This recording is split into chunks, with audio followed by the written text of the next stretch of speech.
day was the rule of law. If the law should rule in Nigeria, we will not be, all this restructuring talk, they are actually bywords for several other things that we have subsumed beneath restructuring. Restructuring is more of a binary vision result. When the people have looked at where they are, everything appears mad, and then you want to run away from declaring a support for secessionist arguments. You start saying, okay, we don't need to break, let's restructure. So there is a third angle that we conveniently ignore in the demand for restructuring, and that angle is that the real demand is actually for equalization. Equalization can only happen where the law rules. If the law does not rule, if impunity reigns, even if you restructure Nigeria and you don't have the law as the anchor upon which everything revolves, you're just wasting time. So yes, restructuring means different things to different people, but the one that is paramount, that must be there, whatever name you call it, even if you leave Nigeria the way it is right now, as badly structured as it is, if the Nigerian state dares to allow the law to rule, I would say that the agitations would even go down significantly. People are shouting, "End SARS, end SARS." The only way you can ever end SARS is if the policeman carrying the gun knows that there will be consequences for the shot that he fires. When he recognizes that the person he is shooting is a citizen in relation to whom he must offer an account, not only to the state, but to the family of the persons that he kills. The only reason the Nigerian police kills with impunity is because he knows that there will be no consequences. The state is structured to protect the rulers. As long as it doesn't kill a member of the ruling class or one of their children or sympathizers or somebody, a wealthy, even when wealthies are killed, sometimes nothing happens. So the centrality of citizenship, the rule of law, these are central issues. They are core issues that are subsumed beneath the demand for a restructuring of Nigeria. It is the binary vision that sometimes allows those things to get hidden underneath and get lost in the noise of the arguments that we raise. Equalize citizenship, let the law rules, restructuring becomes a byproduct. So who is to address these fundamental issues that you've just stated? I read a comment by Alhaji Tanko Yakasai saying that people should not direct their ire at President Buhari, that it has to be directed at the National Assembly and it's up to them to legislate. Where do you place the ball, in whose court? You see, I have no faith in the capacity of either President Buhari or the National Assembly particularly. I even think that it is a little simplistic and particularly idiotic for anyone who is truly desirous of changing Nigeria to look to the existing structure to, in any way, shape, or form, contribute to the way forward. My own position is that if I am benefiting from a system, and the way the rulers in Nigeria benefit from the system must be clear. Let's be clear. It's not just that they are corrupt. It's not about corruption. It's about the fact that they are divorced from the citizens. And I use the word citizen loosely because in reality we are not citizens. So when you have a situation where the rulers are divorced from the ruled, and you are now asking those who are benefiting from the status quo to lead the reformation, you are asking them to commit class suicide. I actually believe that it is up to those of us who are disadvantaged, oppressed, to organize ourselves. Demands cannot be made of power, as somebody has said, at a coffee table. Some people went on the street on the 1st of October. Mr. Adesina, who once upon a time said people were irritants, I believe he called them. I hope he was well irritated enough. And that is just the beginning. By the time this system elects to refuse the reformations that are clearly needed, There are further mobilizations of the Nigerian people that are ongoing. And the demand will be placed in the public domain. And we will be calling for marches on the streets of Lagos and every other Nigerian city. We will not be violent. We gain nothing by being violent. It is the state that is perennially violent. And we will continue to ask our people not to be violent. But to expect that the National Assembly, Ndoma Egba, or no, not Ndoma Egba now, the mace snatcher was the one that was issuing some circular a few weeks ago calling for memorandum to be submitted.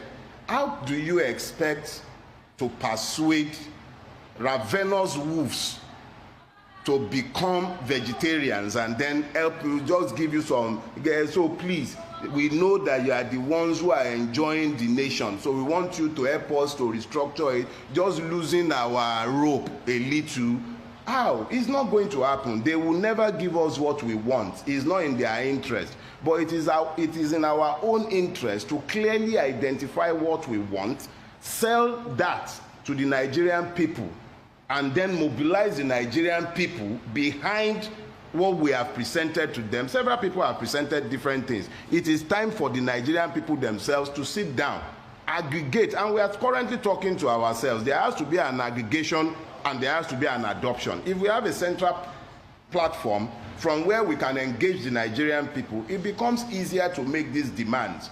But to ask that we wait for the beneficiaries to be the ones to initiate the changes is a waste of time. Nothing good will come out of it. Okay. If you heard the president's speech, I'm sure you did. I didn't bother. It's a waste of time. Okay, on the first of, so I'm going to quote. It's a waste of time. I'm going to quote from the speech. The president talked about the fault lines in this country, and talked about it in such a way that what really ties us together are more than these fault lines. You know, these fault lines might be fault lines whipped up by a lot of other people because of their grievances of some sort. I mean, what's your take on all those fault lines? And do you believe that these fault lines... Let me say this to you. Yeah. I was talking to a friend driving here this morning. He sells cars. And he was sharing his experience with me. If you're going to the northern part of Nigeria from Lagos, between Lagos and Lokoja, there are 40 custom checkpoints. 40. After Lokoja, all the way to Katsina, not one.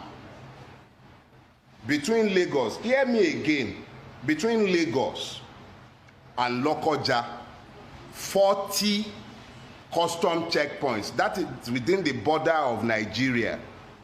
But once you have crossed Lokoja, not one until you will get to Katsina. And we are all in Nigeria. Let's be clear about something. I have never expected that the beneficiary of a crime would in some way turn around undetected and be the one to offer restitution. When you look at the hard facts, and that is a hard fact, it's verifiable, and I'm sure that there are several people who will be able to say whether I'm a liar by the time I am out of your studio this morning. 40 checkpoints, Lagos to Lokoja, Lokoja to Katsina, none.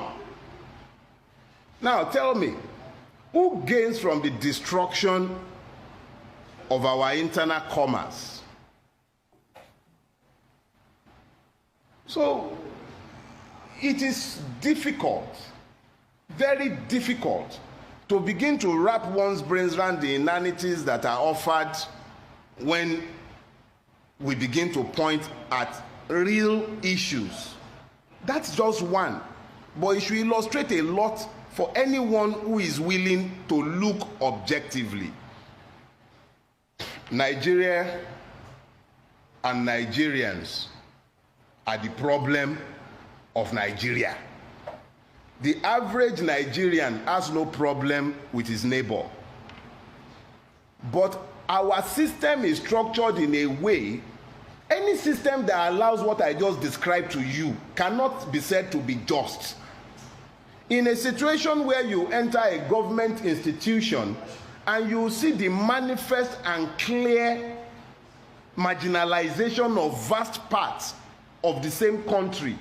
What you are seeing is the legitimization of internal colonialism or an apartheid system that we are being asked to legitimize by our silence. Is either you are benefiting from it and you then don't want to talk about it. Why would you want to change what is working for you?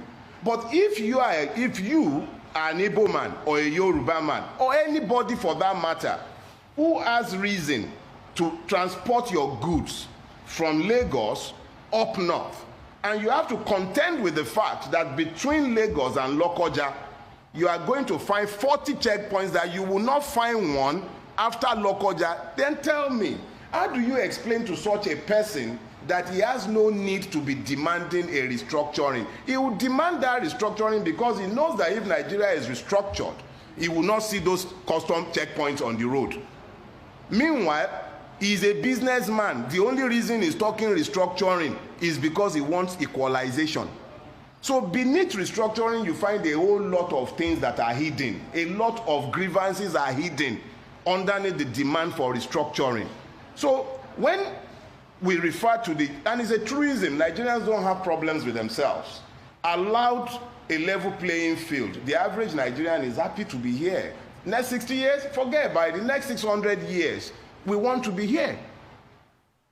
I could have left Nigeria, but I haven't left. I'm here because I believe in Nigeria, and so do a lot of other people. Hausa, Igbo, Yoruba. Nobody really cares for these tags. If you are demanding that racism should end, Black Lives Matter, how do you really find the moral standpoint to speak about Black Lives Mattering if Ijaw life does not matter to you, Igbo life does not matter to you, Fulani life does not matter to you, Hausa life does not matter to you? The people being slaughtered in southern Kaduna, they are human beings. The people being killed in Katsina, they are human beings. People losing their lives every day in different parts of Nigeria where the state has failed woefully, they are human beings, they are Nigerians, they are suffering. So when we talk about the fact that Nigerians we are united, yes, we are united. It is the system and our rulers that are dividing us. They profit from those divisions. They profit by it. And when you are demanding restructuring, remember, the demand for restructuring is just a cover for several grievances. People are in pain. Interactions with the Nigerian state occasions pain. Fela sang about it. He called it country of pain. Why must our country be a country of pain? Why must all our interactions with the Nigerian state instinctively inflict pain on us? How do you rationalize a situation? Hear that madness. 40 checkpoints to Lokoja, none after Lokoja. If you are in the business of moving goods up and down Nigeria, that is a reality you live with on a daily basis. I heard it this morning and I was shocked to the marrow. But the person whose reality exists with that madness on a daily basis, how do you demand patriotism from him? How do you look him in the eye and tell him that he's unpatriotic for saying that Nigeria should be restructured? What do you want him to do? Carry a gun and start demanding a secession?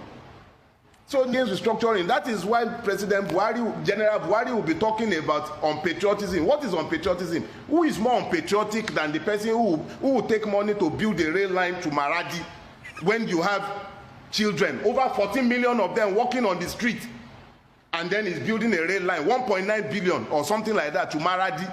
They are spending 36 billion or thereabout to renovate the National Assembly. Who is more unpatriotic?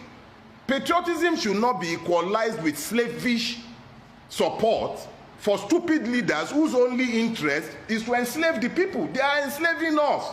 So to now be demanding, how can you ask me to be patriotic when you are busy decimating the future of my children whilst I'm still alive? So let's be clear.